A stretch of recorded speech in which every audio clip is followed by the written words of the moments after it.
Ladies and gentlemen, there comes a moment in every human life when the light fades and the darkness speaks, not with words, but with weight. It says, stay down, you're finished. And if you listen long enough, you start believing the whisper is your own. But let me tell you, what you call the end is only a curve in the spiral of life. You have not fallen, you are being humbled. The difference is profound. See, falling is never the problem.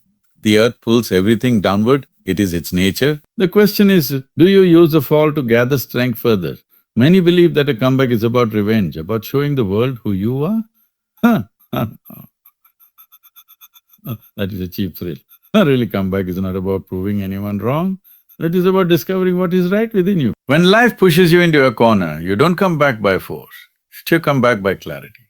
In the silence of suffering, something stirs. In that moment, when your tears have dried and the applause has long faded, and even hope has abandoned you, that is when your comeback begins, not with noise, not with noise, but with a decision. You say, I will not stay down, not because I'm strong, but because I'm not done. That's all it takes. You see, pain does not mean punishment.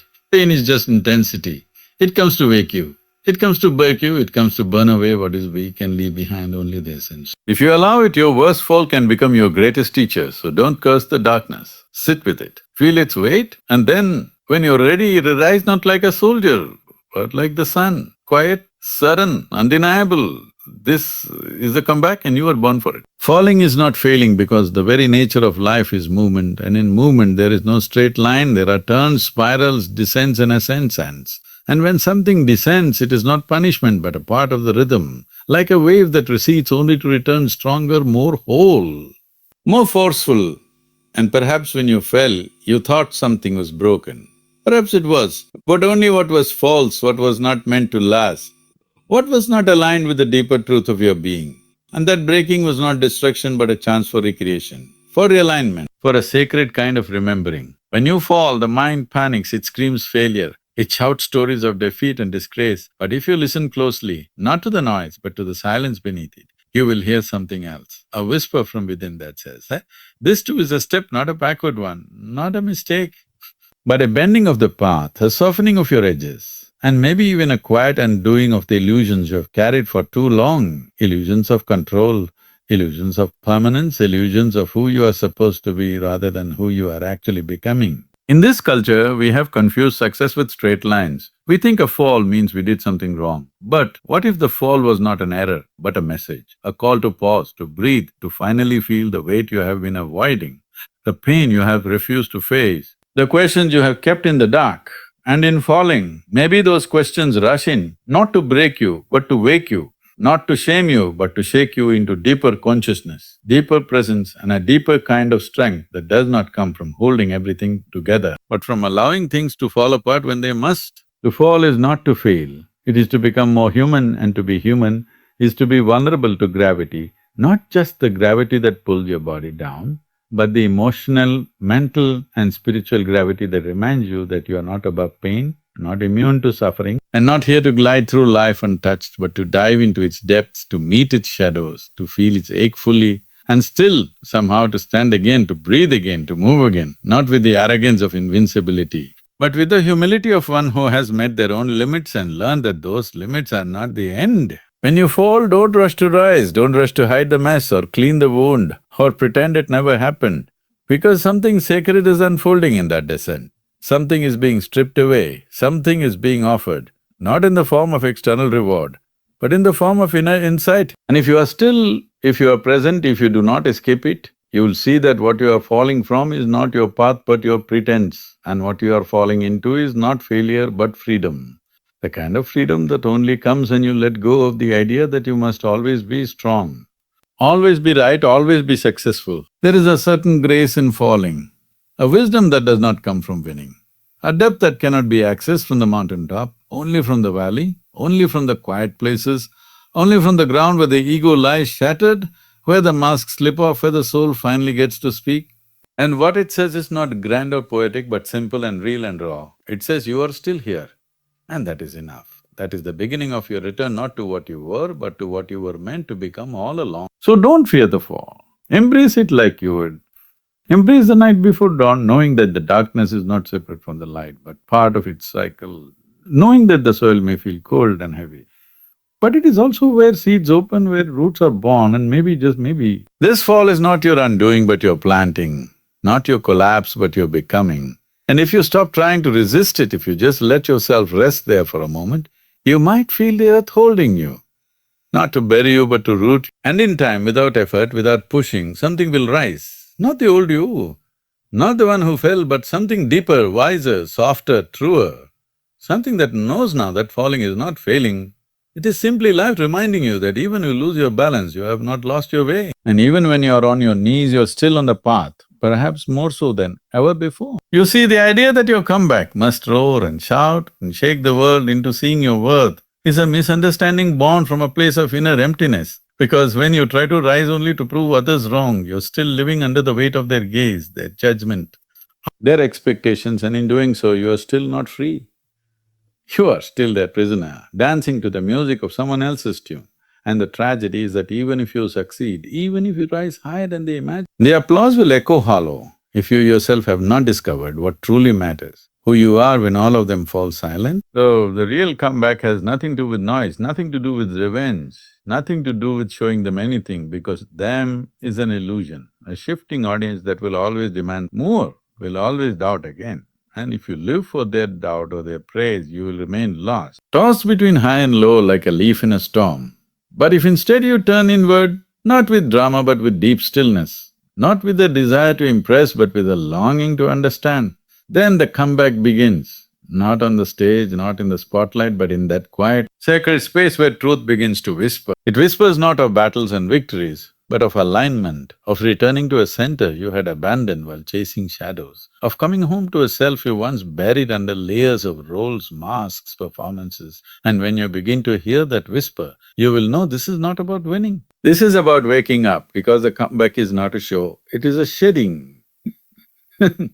Letting go of everything you thought you had to be to finally become what you always were underneath the noise, the fear, the pretend. And that discovery is not sudden, it is not loud, it doesn't happen in a moment of glory, but in the slow, honest reckoning with your own silence, in the moments when no one is watching and still you choose to move, to rise, not because they said you couldn't, but because you remembered you could. And more importantly, because you realized you wanted to not to prove, but to live, not to impress, but to express the fullness of what is aching to breathe through you. They may call it a comeback, but only you will know the truth, that you never left, you only forgot. And the journey was never outward, it was always inward, always downward into the roots, into the dark places, into the questions you tried to answer. And now that you have stopped running, now that you have turned to face the mirror without flinching, what you see may not look like triumph, but it will feel like truth.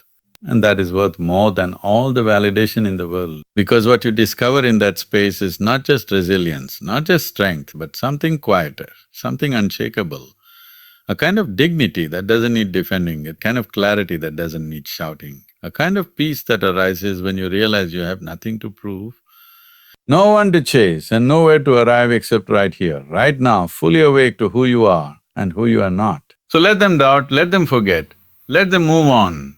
Because this journey is not about them, it is about you, not the surface you, not the social you, but the soul underneath, the part of you that watches, waits and never breaks. And when you touch that part, when you remember that this whole path was never about showing them your greatness, but about meeting your own depth, your own breath, your own becoming, then the comeback is not just real, it is… And in that sacred space, no fanfare is needed, no recognition required, because you are no longer seeking to be seen.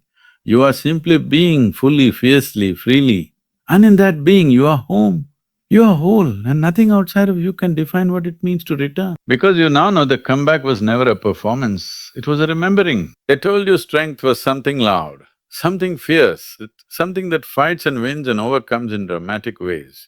But what they didn't tell you is that the deepest strength is often invisible. It does not shout, it does not rush, it does not need to be seen. Because true strength is born not in the noise of resistance, but in the quiet of surrender. In the silent spaces where you sit not to conquer but to listen, where you don't push forward but allow yourself to drop inward and meet what is real without flinching. We are trained to believe that struggle makes us strong, and yes, there is value in perseverance, but there is a kind of strength that does not come from pushing through, it comes from pausing within, from sitting so still that you can finally hear what is beneath the ambition. Oh, beneath the proving, and in that stillness, you don't grow hard, you grow rooted, because strength is not the armor you wear. It is the ground you stand on when everything else has fallen away. Struggle has its place, but it is often noisy, chaotic, reactive, and though it may build a surface kind of resilience, it rarely brings clarity. And what we need more than toughness is presence, the kind of presence that arises when you stop fighting the current, allow yourself to flow, to feel, to simply be, and in that being you will notice a quiet kind of power awakening. Not the power to control, but the power to endure. Not the power to dominate, but the power to remain open even when the world closes in. Stillness is not weakness, it is not passive. It is not empty, it is the space where awareness blooms, where insight sharpens, where your inner compass resets. Because when the body stops moving and the mind stops grasping, something ancient begins to rise, something that was always there beneath the surface, something you forgot in the night, something that doesn't shout but simply knows, and that knowing is where real strength lives. And yet stillness is the one thing most people run from, because it demands honesty. It holds up a mirror that shows you not your victories but your voids.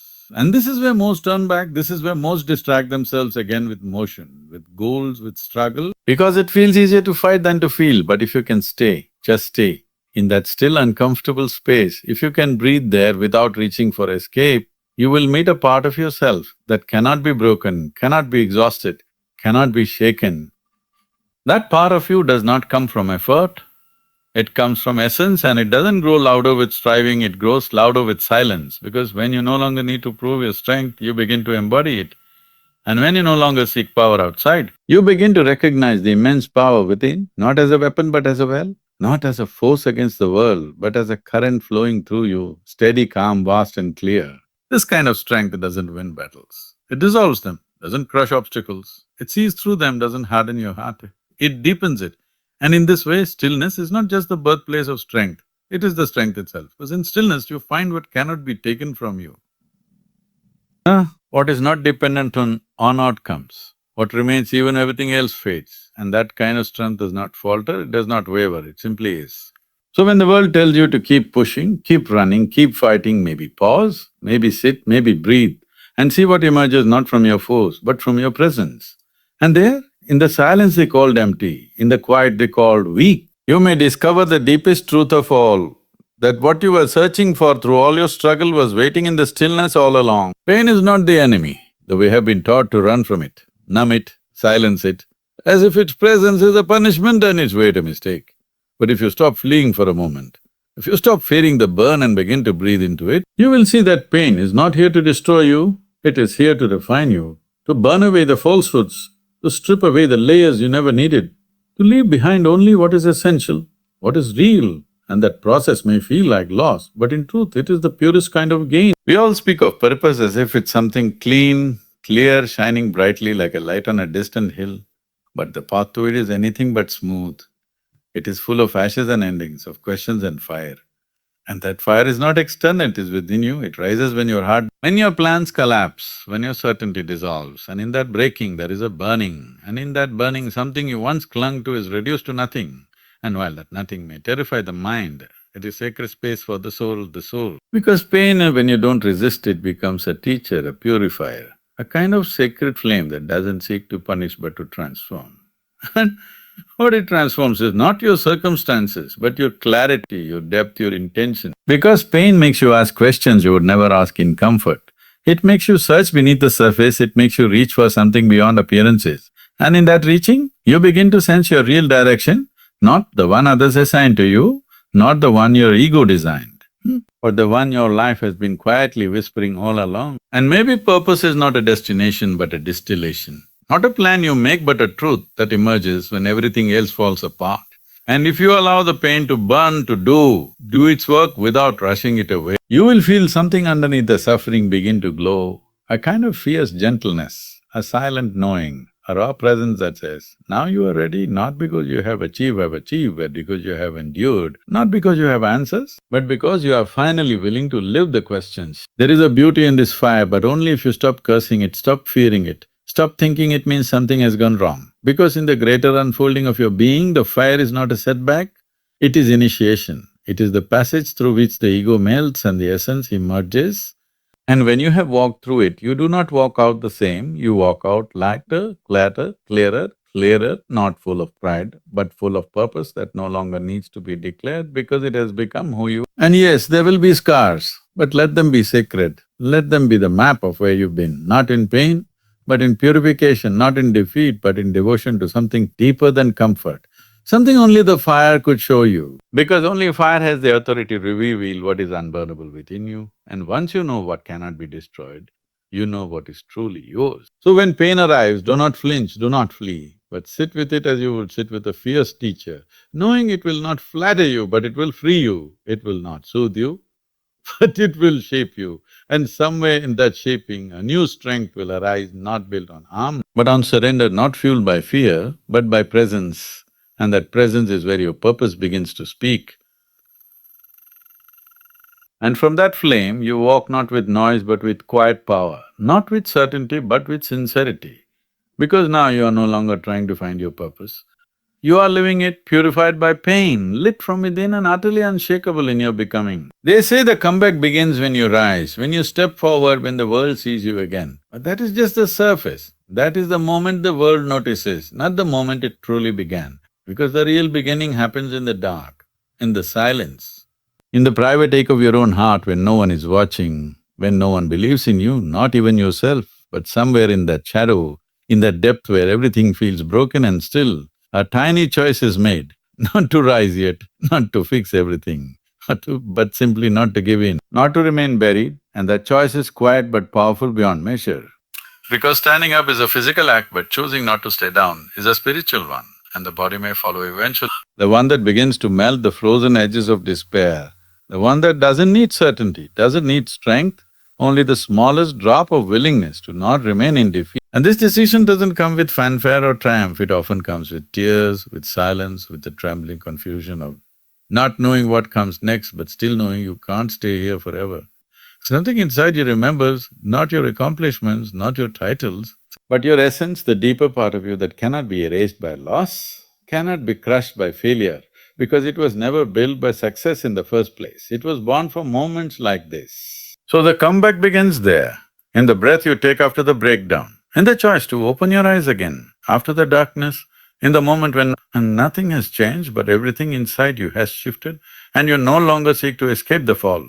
You simply decide not to let it define you. Not to make a home in the sorrow, but to begin gently, quietly to move, to imagine a life beyond this moment, even if you can't see it yet, even if your knees are still on the ground. And the beauty of this is that no one else may see it, no one may cheer, no one may even believe in your return, but it doesn't matter, because this is not for them. This is between you and the part of you that is eternal. And as long as that part is still breathing, still watching, still whispering beneath the pain, you are not finished. You are simply unfolding in a way you never expected and maybe never wanted, but somehow need. So do not rush the standing, do not force the rising, just honor the decision, honor the shift, honor the sacred moment where you refuse to stay down. Because that is the seed, that is the root of all healing, all strength, all transformation. And from that root something will grow, not overnight, not easily but truly, and it will not be the same as before. It will be wiser, softer, deeper, and more grounded in who you actually are, not who you thought you had to be. And when that growth comes, when you do finally rise, you will know that the moment of power was not when you stood tall, it was when you knelt in the dark and still chose to live. Still chose to believe in something unseen, and that kind of belief cannot be taken from you. Because it is not built on outcomes, it is built on the choice to begin again without any guarantees, and that is what makes it unshakable. So let the world think the comeback started when you returned to your feet. Let them think it began when you spoke, when you moved, when you stepped forward once more. But you will know the truth, that the comeback started in silence, in surrender, in solitude, in the sacred moment when you decided you would not stay down, and that decision made with no audience and no spotlight was the moment you truly rose